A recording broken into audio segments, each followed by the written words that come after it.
নমস্কার, আসসালামু আলাইকুম। সকলকে ধন্যবাদ দিয়ে আমি দু চারটা কথা বলছি।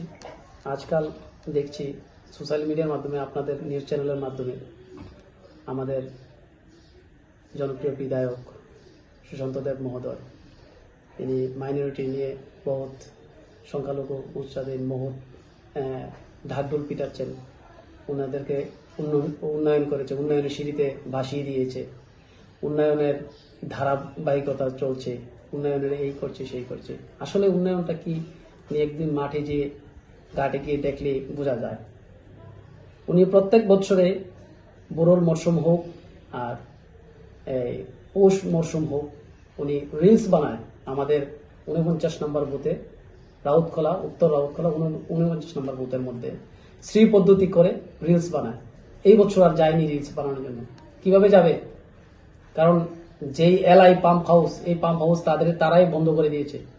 তৎকালীন এটা জুট পিরিয়ডে বানাইছিল, কংগ্রেস সরকার বানাইছিল, এখন তারা এটা বন্ধ করে দিচ্ছে। আমি যদিও চালু করছিলাম, চালু করার পরে আবার বন্ধ করে দিচ্ছে। তারা পুরো মাঠ শুকাইয়া গেছে। তো এইখানে যতগুলা কৃষক আছে, মেজরিটি কৃষকেই সংখ্যালঘু মোর্চার মধ্যে পড়ে, বা সংখ্যালঘু অধ্যুষিত এরিয়া, সংখ্যালঘু 130 পরিবারের বেশি কৃষক আছে এখানে।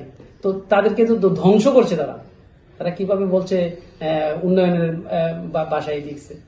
প্রত্যেকটা এরিয়ার মধ্যে যান, প্রত্যেকটা গ্রামে গ্রামে যান, এই হালকা একটা প্রলেপ দিয়েছে পিচের, হালকা, যদিও তার রাস্তাটা তারা করেনি, একটা সামান্য একটা প্রলেপ দিয়েছে। প্রলেপটা 15 দিন পরে 20 দিন পরে উঠে গেছে। প্রত্যেকটা এরিয়ার মধ্যে গ্রামের মধ্যে যান, রোডঘাট নাজাহাল অবস্থা আছে, পানীয় জল নাজাহাল অবস্থা আছে প্রত্যেকটা জায়গায়। এছাড়া মাইনরিটির কথা যেহেতু উঠছে, গত বছর উদয়পুরে কুরবানির ঈদের মধ্যে একজনের দাড়ি ছিঁড়ালেছে। আমাদের বিধায়ক মশাই বলেছেন কিছু কথা ওনাকে নিয়ে, বলেননি। কিছুদিন আগে আপনারা দেখেছেন সোশ্যাল মিডিয়ার মধ্যে, আমরাও দেখেছি, রানীবাজার কৈতুরি বাড়ির মধ্যে গরু, ছাগল, গাড়ি, বাড়ি সবকিছু পুড়িয়ে দিয়েছে মাইনরিটির বাড়ি। কই বিধায়ক মশাই কিছু বলেছেন? বলেননি। এরকম অসংখ্য নজির আছে। বিশালগড় না সারা ত্রিপুরা রাজ্যে, বিশালগড় সমেত সারা ত্রিপুরা রাজ্যে কোথাও বিধায়কে একটা কথা বলেনি মাইনরিটি নিয়ে বা সংখ্যালঘু নিয়ে, কিছু কথাই বলেনি। কিন্তু এখন ভোটের সময় আসছে, আবার পুনরায় বলছে জুমলা জুমলা জুমলা। জুমলাটা কি?